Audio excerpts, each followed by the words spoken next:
বলি, হাত কি চলছে না নাকি? এত ধীরে ধীরে কাজ করলে হবে? কাজ কখন শেষ হবে তাহলে? দেখো মা, আমি তো ধীরে ধীরে করছি। আসলে বয়স হচ্ছে তো, তাই জন্য আর পারছি না। পারছি না বললে হবে? এইটুকু কাজ করতে যদি এত কষ্ট হয়, তাহলে বাকি কাজগুলো করবে কখন?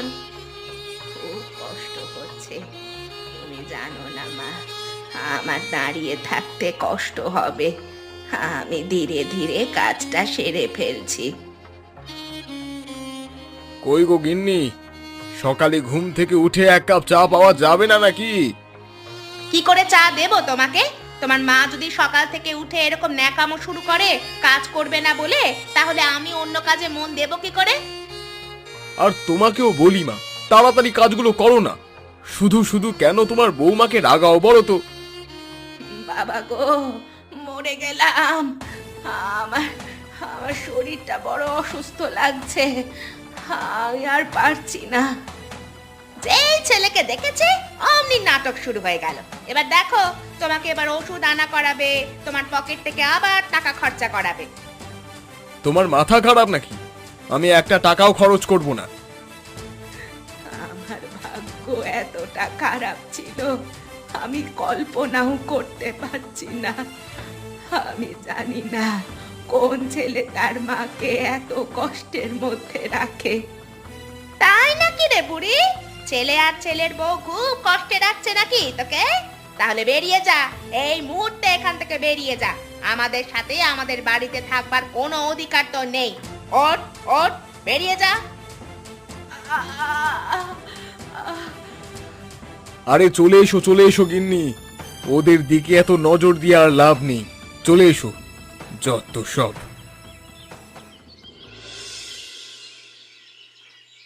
বাবারে, এর চেয়ে ভালো যদি আমি এখন মরে যেতাম, তাহলে এর থেকে ভালো আর কিচ্ছু হতো না। এই বৃদ্ধ বয়সে এত কষ্ট করতে হবে আমি কল্পনাও করতে পারছি না। একটা কুলাঙ্গারকে আমি জন্ম দিয়েছি, কুলাঙ্গার ছেলেটা আমাকে শেষ করে দিল। আরে, ওটা আবার কি ধরনের মুরগি? আমি তো কখনোই দেখিনি মুরগির গায়ে এমন আলো জ্বলে। আবার মুরগিটা এই নীল রঙের ডিম পারলো। ডিম আবার কখনো নীল হয় নাকি? এই বুড়ো বয়সে এসে চোখের মাথা খেয়েছি নাকি বুঝলাম না। এ কি, মুরগিগুলো আবার কোথায় গেল? কোথাও তো দেখতে পাচ্ছি না। এখন সেই আলোগুলো তো আর পাচ্ছি না দেখতে। যাই, গিয়ে দেখি একবার ডিমগুলো।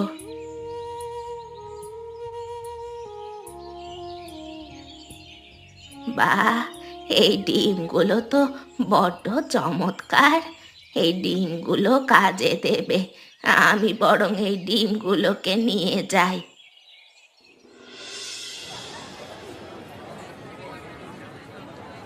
ও বুড়িমা, তোমাকে তো আগে কখনোই বাজারে দেখিনি। তুমি নতুন নাকি গো? হ্যাঁ গো, আমি নতুন এই বাজারে। আজকেই তোমাদের গ্রামে এলাম। সেটা না হয় বুঝলাম, কিন্তু তোমার কাছে এগুলো কি কি বিক্রি করছো তুমি? এ তো দেখে মনে হচ্ছে ডিমের মতো, কিন্তু ডিম তো নয়। তুমি ঠিক ধরেছ, এগুলো ডিম। ডিমের মতো নয়, একটু আলাদা ধরনের ডিম। এগুলোর বিশেষ ক্ষমতা রয়েছে গো। বিশেষ ক্ষমতা? বিশেষ ক্ষমতা আবার কি ধরনের? এগুলো খেলে কি ভালো হয় নাকি? তুমি একবার কিনে খেয়ে দেখো, তারপর বুঝবে এর বিশেষ ক্ষমতা। বিশেষ ক্ষমতা না থাকলে এই ডিমগুলোর আকার আর রং এমন হয় নাকি? তোমাকে দেখে মনে হচ্ছে তুমি সত্যি কথাই বলছো। ঠিক আছে, দাও আমাকে দুটো ডিম, খেয়ে দেখি তোমার এই আশ্চর্যজনক ডিম। কি ব্যাপার, কি হলো এটা? এই আমার তো প্রতিদিন ধুতি ভিজিয়ে রাখবার কথা। আজকে তো আমি ধুতিতেই হিসু করে দিইনি নাকি দিয়েছি? ভালোভাবে পরীক্ষা করে দেখি তো একবার। তার মানে কি আমি আজকে ধুতিতে হিসু করলাম না কেন? আমি মিষ্টি খেলেই তো হিসু করে দিই। গতকাল আমি আর কি খেয়েছিলাম? ও হ্যাঁ, মনে পড়েছে, আমি তো ডিম খেয়েছিলাম। তাহলে কি সেই আশ্চর্যজনক ডিমের জন্যই আমি ধুতিতে হিসু করিনি? কি মজা, কি মজা! হ্যাঁ হ্যাঁ, ব্যাস কি মজা! এখন আর আমি ধুতিতে হিসু করে দেব না। গ্রামের লোকজন আমাকে নিয়ে কত হাসাহাসি করেছে, আমাকে সুগারলাল না বলে হিসুলাল বলেই ডাকতো। আর নয়, ওই বুড়িকে খুঁজে বের করতে হবে, আর এই সমস্ত ডিম আমার চাই। আরে তোরা বিশ্বাস করছিস না? আমি সত্যি বলছি। ওই বুড়ি আমাকে বলেছে আলোওলা মুরগি আছে, সেই মুরগিগুলো এই নীল রঙের বড় বড় ডিমগুলো দেয়, আর এই ডিম খেয়েই তো আমার রোগ সেরে গেল। এখন আমি নিশ্চিন্তে এদিক ওদিক ঘুরে বেড়াতে পাচ্ছি, আমার মন ভরে মিষ্টিও খেতে পাচ্ছি। কি বলে গেল এসব? আমার তো নিজের চোখে বিশ্বাস হচ্ছে না। ওই মুরগি যদি সত্যি থাকে তাহলে মুরগি সহ ডিমগুলো আমার চাই। কিন্তু কর্তা, সেই মুরগি আর ডিম আপনি কোথায় পাবেন? আগেই খুঁজে বের করতে হবে বুড়িকে খুঁজে বের করলেই সমস্ত কিছু পেয়ে যাব। বুড়ি কোথায় থাকে সে খোঁজ কর। আমি তো জানি সেই বুড়ি কোথায় থাকে। গ্রামের শেষে যেই ভাঙা কুড়ে ঘর রয়েছে, সেখানেই তো বুড়ি আস্তানা গেড়েছে। তাহলে সমস্যা কোথায়? চল, আমরা তাহলে আজকেই ওই বুড়ির কুঁড়ে ঘরে গিয়ে সমস্ত কিছু চুরি করে আনি। একদম চুপি চুপি আসবে, কোনো শব্দ করবি না। বুড়ি যদি জেগে যায় তাহলে কিন্তু সর্বনাশ হয়ে যাবে। আপনি কোনো চিন্তা করবেন না কর্তা, আমরা এসব কাজে অনেক আগে থেকেই পটু। এসব কাজ আমাদের হাতের খেল। হয়েছে, নিজের ঢোল এত না পিটিয়ে যে কাজ করতে এসেছিস সেটাই বরং কর। ও বাবা, আবার কুকুরের ডাক শোনা যাচ্ছে কোথা থেকে? বুড়ি আবার কুকুর পুষেছে নাকি? মাথা গেছে নাকি তোর? শব্দ আসছে বাড়ির ভেতর থেকে, আর বুড়ি আবার কুকুর পুষবে কিভাবে? বাড়ির পাশের কুকুরেরা কিছু করবে না, চল কাজে লেগে পড়ে। ওস্তাদ, বলছিলাম না কুকুর আসবে, এই দেখুন চলে এসেছে। এবার এই কুকুরের হাত থেকে পালিয়ে বাঁচি কিভাবে? আসলেই তো কুকুরগুলোকে দেখে মনে হচ্ছে নির্ঘাত পাগলা কুত্তা। আরে একবার কামড় দিলে 7টা ইঞ্জেকশন নিতে হবে। বাবা গো বাবা, ও বড় জলাতঙ্ক, আবার ভয় আছে। ওস্তাদ, একবার যদি জলাতঙ্ক হয় তাহলে আর কেউ বাঁচাতে পারবে না। তাই এসব ডিমের ভাবনা মাথা থেকে ঝেড়ে ফেলে পালিয়ে বাঁচুন। আরে তোরা আমাকে রেখে পালাচ্ছিস কোথায়? আমার ধুতি রয়ে গেছে, আমার ধুতি ছাড়া যাবো কি? বাবা এনে দে রে বাবা। ওস্তাদ, বেঁচে থাকলে অনেক ধুতি পরতে পারবেন, আগে পালিয়ে বাঁচুন। ওই ধুতি আনতে গিয়ে আমরা আমাদের জীবন খোয়াতে পারবো না। আপনার ইচ্ছে থাকলে আপনি নিচে চলে যান।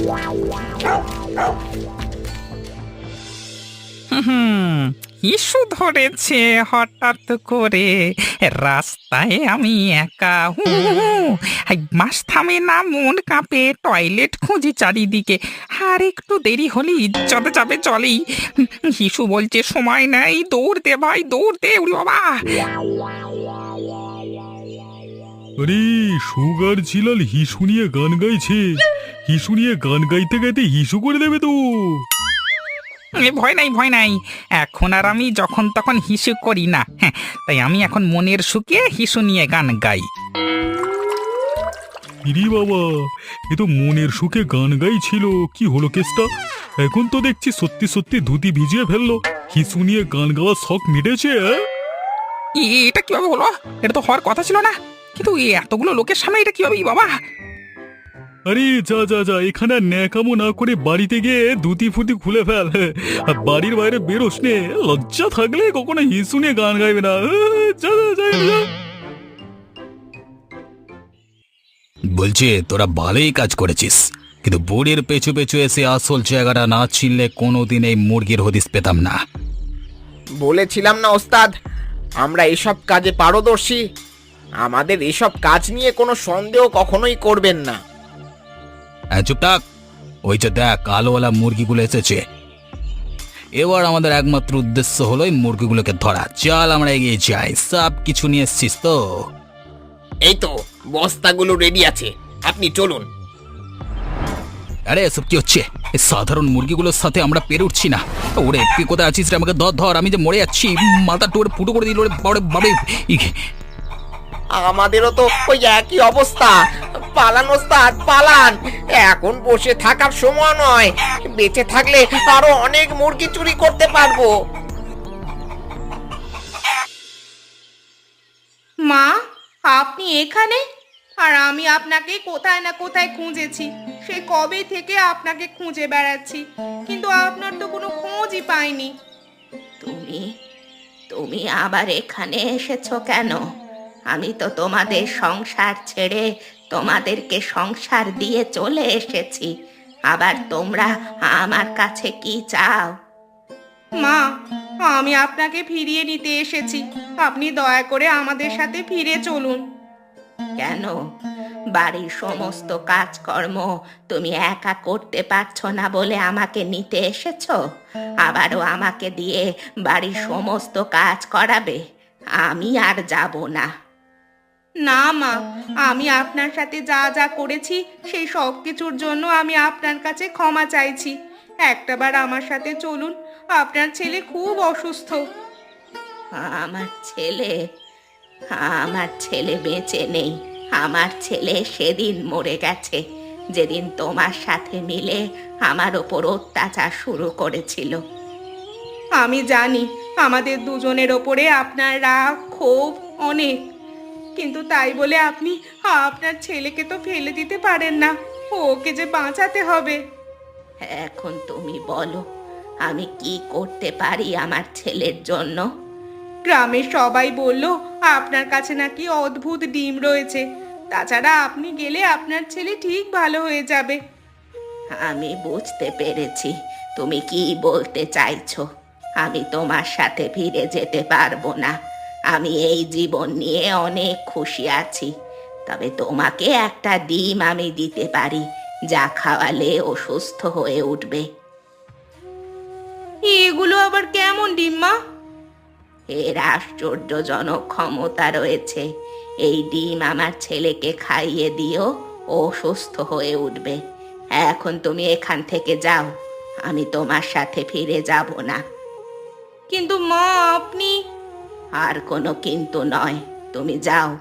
আমার কাজে দেরি হয়ে যাচ্ছে, আমাকে আবার কাজে বেরোতে হবে। এই ডিমের জন্যই এত কিছু।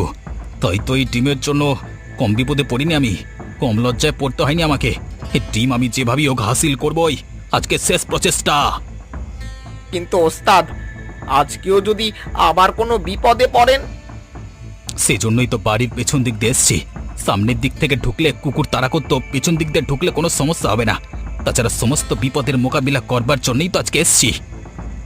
তাহলে চলুন ওস্তাদ, আর দেরি করা ঠিক হবে না। ওই ডিম পেয়ে গেলে ওই ডিম খাওয়ার পর আমরা এমনিতেই সুস্থ হয়ে উঠব।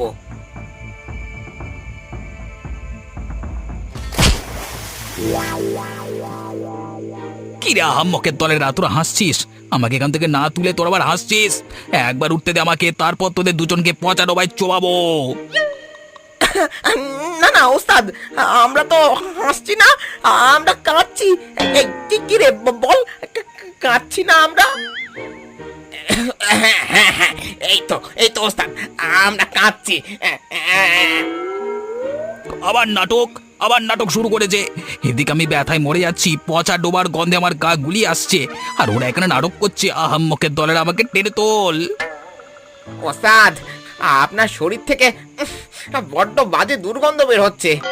আপনি বরং এখানেই থাকুন, আমরা চলে যাচ্ছি। এই দুর্গন্ধে আর টেকা যাচ্ছে না। কি বললি তোরা? আমার শরীর থেকে দুর্গন্ধ আসছে। আজকে তোদের একদিন কি আমার একদিন?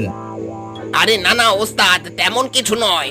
চলুন আমরা এখান থেকে চলে যাই। এই ডিম আমাদের কপালে নেই। এই ডিম যতবার চুরি করতে গিয়েছি ততবারই কোনো না কোনো বিপদে পড়েছি। ঠিক বলেছিস তোরা। আমি আর ওই ডিমের পেছনে ছুটবো না। যদি ছুটতে যাই তাহলে কবে না কবে আবার কোন ধরনের বিপদ ঘটে যায় কে জানে। শেষে জীবন হারাবো। চল তোরা আমাকে বাড়িতে নিয়ে চল। যাই বলুন বুড়িমা, আপনার এই ডিম না থাকলে আমার জীবনটা একদম তেজপাতা হয়ে যেত। শোনো বাবা, প্রত্যেকটা অদ্ভুত জিনিসের একটা বিশেষ দিক রয়েছে। আমি সেই অদ্ভুত জিনিসটাকে মানুষের কাজে লাগানোর জন্য ব্যবহার করছি, এই আর কি। এতে এত ধন্যবাদ অথবা প্রশংসার কিছুই নেই। কিন্তু আপনার মতো করে কজনই বা ভাবে? সবাই হয়তো নিজের স্বার্থ নিয়ে ডিমগুলোকে ব্যবহার করত। নিজের স্বার্থ দেখে আর কি বা হবে? বেঁচে থাকবোই বা আর কদিন? এই কারণেই তো ছেলে আর ছেলের বউকে ক্ষমা করে দিয়েছি। একসাথে মিলেমিশে থাকার চেষ্টা করছি। যতদিন বেঁচে আছি ততদিন ভালোভাবে বেঁচে থাকতে চাই। এসব আপনি কি বলছেন? যতদিন বেঁচে থাকবেন মানে আপনি আরো 100 বছর বেঁচে থাকুন। আপনি বেঁচে থাকলে আমি বেঁচে থাকি, না হলে যে সবার সামনে লজ্জায় পড়তে হয়। ও সব কিছু নয়, মানুষের সেবা করো, ভালো কাজ করো, দেখবে ওপরওয়ালা তোমার সাহায্য করছে। আর আমার যদি কিছু হয়েও যায়, আমি তোমাকে সেই সন্ধান দিয়ে যাব। মা, এদিকটায় সবকিছু কিন্তু হয়ে গেছে, এবার বলুন কি করতে হবে? আর কিছুই করতে হবে না মা, তুমি একটু এখন বিশ্রাম নাও, বাকি কাজগুলো আমি করে নেব। এখন তো আমাকে একটা কাজও করতে দাও না। এই বয়সে আপনাকে কাজ করলে মানায়? সারাটা জীবন তো কাজ করিয়ে এসেছেন, এখন আমার কাজ শেখার সময়। পরবর্তীতে আমাকেও তো কাজ করতে হবে। দেখলেন ওস্তাদ, দেখলেন? এই ডিম দিয়ে আজকে এই বুড়ির অবস্থা কত ভালো, আর এই ডিম চুরি করতে গিয়ে আপনার অবস্থা কি হলো? সব কিছুই তো দেখতে পাচ্ছি, কিন্তু তুই কি আমাকে নিয়ে মজা নিলি? হ্যাঁ, না না ওস্তাদ, আমি আবার কি মজা নেব? গ্রামের মানুষজন যে মজা